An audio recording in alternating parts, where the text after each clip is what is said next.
So what happens when the leads jump from 10 leads per day to 50 leads per day? And so in this video, I'm going to teach you how to manage inbound leads at scale. And this is for high ticket or info products. So any kind of online business where you're generating leads online, trying to scale up. And the first thing that you want to scale up is the lead flow. So let's say you have these three different sources of leads and they all need to go into one place, right? So this is going to go into your CRM. There's a couple different options right here, right? But obviously the most popular ones would be HubSpot or, Go High Level, even ClickFunnels, right? If you're sending them to like a ClickFunnels landing page, all you have to do is, pump this in and expect to make money come out this side. But the reality is there is a full process from end to end here, right? And it's going to funnel into your sales pipeline. So the setter team gets this huge increase in inbound flow. Let's say it's going from 10 to 50. Obviously, it can go much more, right? If you're talking on an enterprise scale, then your sales team could be, hundreds of people. But again, in the context of high ticket sales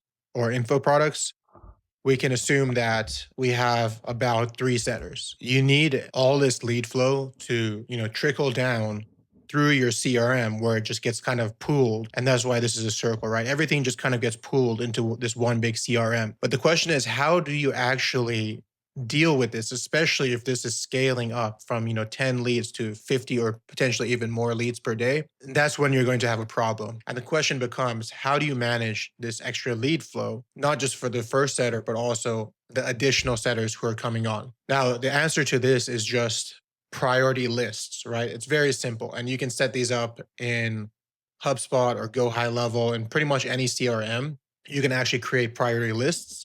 And what that looks like is essentially just three different sections or three different views, which you can see different leads based on different conditions, right? Filters. Okay, so these are just example lists which you can use. Now, these are not the exact filters, but it will give you a general frame of which you can kind of decide how to distribute the leads to your specific team, right?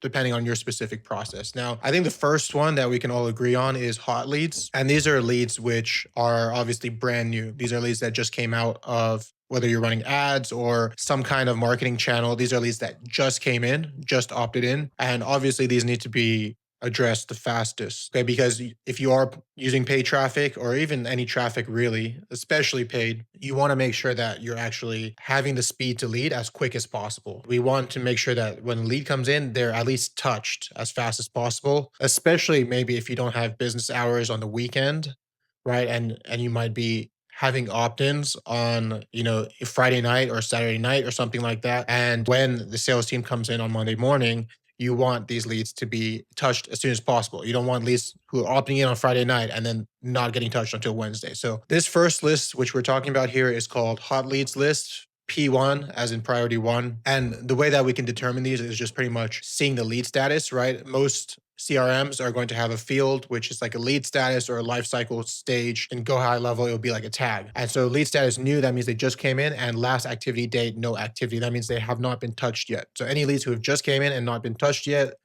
again, you can use also last outbound call time unknown, which means, if you have your dialer connected to the CRM, you'll be able to see whether somebody has actually dialed that lead yet. And then based on those conditions, you can just assign it to the first setter here and just call those your hot leads, right? Those are leads just coming in and you got to dial them as soon as possible. Now, once that clears up, right? Obviously, that being the highest priority. Once that clears up, then we want to move on to our warm leads. Now, these are leads that have already been dialed before, right? But maybe they just need to be followed up with. And so what this does is if, for example, the hot leads or the P1 leads are not really being stayed on by the first setter, you're going to have the second setter start to pick up some of those older leads. And it really depends what your sales cycle is, right? So if your sales cycle is a longer sales cycle, you can make this time like a little longer. Maybe you're running in a 3-month interval or, on a monthly time frame versus some sales cycles you might be running on a daily or a weekly. It'd be like much faster, on a lower ticket. But again, we're talking about high ticket sales here. So depending on how high ticket, this could be a few months. As a frame of reference, it's called 72 hours. If they haven't been dialed in 72 hours and the lead status is connected, prospecting, or in progress, that means these are warm leads. And that means we can give that to our second priority setter to start to follow up with those leads and start to kind of reactivate leads that maybe are not as high priority as the ones coming in immediately, but also they still need to be followed up with to make sure that we're, putting them through that nurture process. The next one is actually a nurture. Now, the difference between the hot leads and the warm leads is that these are still pretty much active in the sales cycle. So if they have come in and we're just kind of prospecting or in progress, trying to get them more towards a closing call in the sales pipeline, nurtures are leads where they have kind of pretty much decided that they're not going to move forward at this time. And so these are leads that might be like a longer term nurture, right? So when we said last outbound call here, 72 hours, this might be like on a 1 to 3 month time frame or even a 3 month plus. And so you have a couple options here. You can assign all these nurtures to like a third setter, especially because a lot of the salespeople, they might not want to do the nurture process. They might be focused more on new opportunities or hot opportunities. So you can have this third priority list, which is just a nurture bucket, which is just simply follow up, just dialing, just following up. Hey, I'm checking in to see if you're still interested in this, or where you're at with your sales, or where you're at with your buying time frame, something like that. Now you can see how when we bring these leads in here and they're all coming kind of into the centralized CRM and they're going to the setter team here of 3 setters, priority 1, priority 2, priority 3, you can actually break these down into 3 different lists or 3 different smart views, whatever your CRM calls them, and assign one setter to each of these priority lists. Now, this is just one way, right? You can have different ways, but in general, you can have your priority 1, hot leads, priority 2, warm leads, and priority 3, nurture. These are the actual filters which you could use to determine those or segment those lists. And then from there, it's just about actually getting on those leads, dialing them, and booking them on the closing call.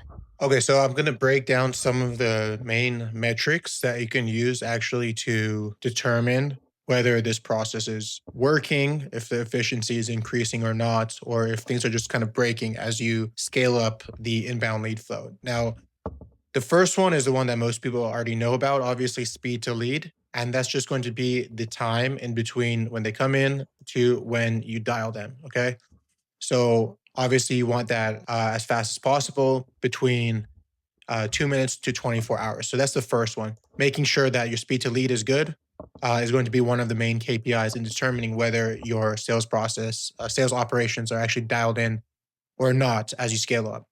The second one is going to be new leads per setter. So just the raw number of how many leads are coming in per setter, right? So again, we talked about if you're having 10 before, and you want to know that number, right? Some people, some teams, they don't know actually how many leads specifically are coming in. So I put that one in there. You just want to know, 10 are coming in per day, and now 50 are coming in per day. And obviously, the most important one is going to be your booking rate. So of these leads, what percent is actually getting booked, right? Because this is what's really going to determine your lead quality. If you have leads coming in, that's fine. You might be getting to them super fast, and you might be getting a good volume. But if you're not actually booking those, if you're not converting that, uh, let's say 80% or 50 to 80% at least. If you're not booking those 50, 80%, then you have a lead quality problem. That means the leads which are coming in are not qualified leads, and that might mean that your marketing efforts need to be dialed in. If you're running cold traffic, your ads need to be dialed in to get the right people. If you're running personal brand, your content needs to be dialed in, the messaging to actually message towards the right people, et cetera, et cetera. So these are the 3 main metrics that I would watch as you kind of scale up your inbound lead flow and as you scale up your marketing efforts. Just check, making sure that the speed to lead is there, the, new leads per setter, what's the count, and what percentage of those leads are actually being booked to the closer's calendar. Okay, and I'll just leave you with that. So yeah, scaling, it might sound nice to just pump up the ad spend, but the reality is if you don't have the infrastructure to handle the increase in ad spend or the increase in lead flow, then you're just going to be burning money. Having those KPIs to be able to measure, are things actually improving or is it just turning into a mess? And so keeping those priority lists, making sure that the leads are distributed correctly based on the right conditions and making sure that those leads are all touched, all dialed, and keeping the lead statuses all up to date. So you know, as people come in, what stage that they are. Based on all of that information, you can start to create better reports, better KPIs. And then from there, you can really determine if your sales process is increasing and is the money which you're pumping in giving you the ROI that you're looking for.